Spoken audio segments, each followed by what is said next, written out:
have to make this video, but I want to make it very clear. The reason why I'm making this video is because I ended up getting a copyright, what is it called? A copyright flag because of DFW speed. I used a photo, just a cover photo that happened to be his, and I didn't realize that it was his. And instead of actually telling me that it was his and that he wanted me to remove it, what the jerk-off did was he reported it to YouTube and he got me a copyright flag. So that copyright flag actually ended this weekend, November, at the start of November. So basically, I don't have to deal with that bullshit anymore. And I just wanted to point out the fact that he's a noob and he could have just said something and I would have just taken it down, but he's a bitch.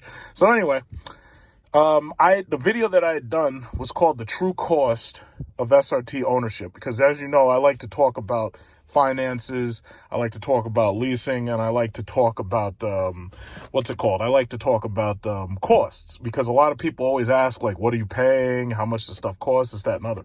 So the reason what I was doing was I wanted to show you this is what it costs to repair the front and the rear pads and rotors on a Hellcat. So basically, now this, again, this is if you go through the dealer.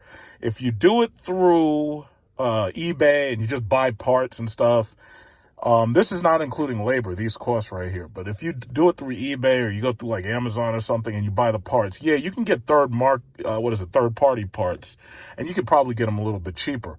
But this is like what it costs to get this stuff directly from the dealer. And you know you want to get the dealer parts because some of these other parts are Chinese-made copies and knockoffs and shit. And if anything goes wrong, you know, there goes your car and you get it destroyed and this, that, and other.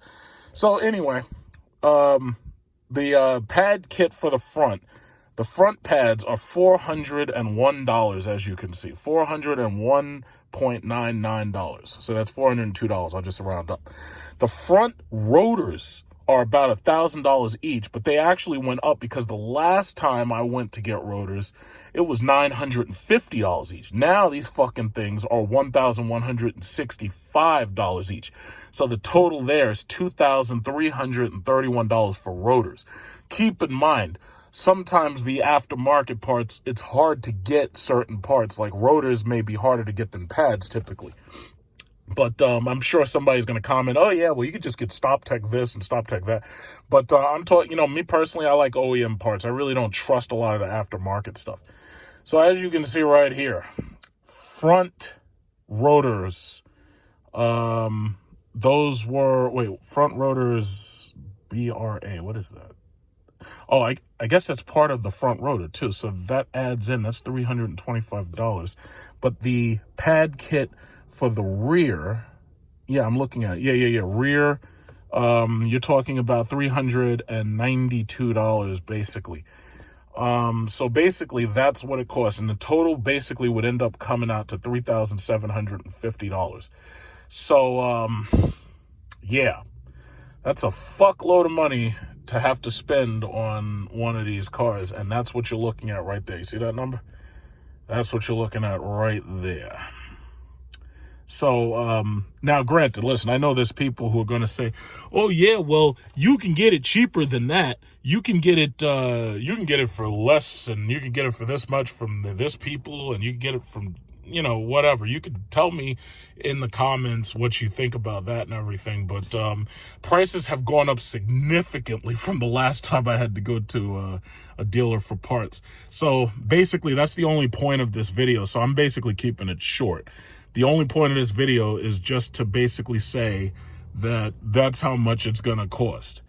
I will look on eBay. I will look and see if there are cheaper parts out there. But once again, it's like I don't trust a lot of these copycat, counterfeit, cheap Chinese parts. And I just don't trust them. I don't mind doing it with tires because usually the tires are tested and approved and everything by the NTHSB. But when it comes to some of these types of parts, it's like I don't play games with my life like that. I have a very, very simple request. If you're driving around in one of these rear-wheel drive cars like a Mustang or a Hellcat or a Challenger Hellcat or whatever, please, please, please hang them cars up until the winter is over, please. because I'm watching so many accidents every single day as I'm making my way from Long Island into Manhattan and Manhattan back to Long Island. And the thing about it is, a lot of the cars that I'm seeing getting into these accidents are rear-wheel drive cars, which are obviously rear-wheel drive cars. And unless you're going whole hog and you're buying like snow tires for the front and the back and everything, please don't drive these goddamn cars out there, because there's too many people who don't respect the speed, and then they end up wrecking their car. And, you know, whether or not they have insurance, they end up running away from fireballs and everything. Please be careful. There's no need for that. So this is what happens when it snows. When it snows, all of a sudden, everybody gets into accidents with these little fucking cars. Because the thing about it is, they don't realize that they can't drive those little front-wheel drive Econo boxes the same way they normally would. So this guy hit the side of that truck. And judging from the damage, he must have hit him at a good 30, 40 miles an hour. I mean, if he had done anything less than, say, 10 miles an hour, it wouldn't be that much damage. But these guys with these little fucking cars, it's like they're always speeding.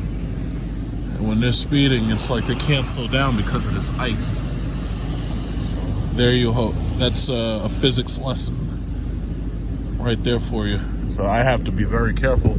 Because oh shit, this guy's up there skidding out of the way. Look at that. He's skidding. You gotta be so careful. See, that front wheel drive ain't no good when you're dealing with this ice and snow. You gotta have all wheel drive, like this beautiful Jeep Grand Cherokee that we're driving. Look at that. Beautiful Jeep. It doesn't even matter what engine you got. It's like you got that all wheel drive. And when you got all wheel drive, it's like suddenly you're able to just drive better.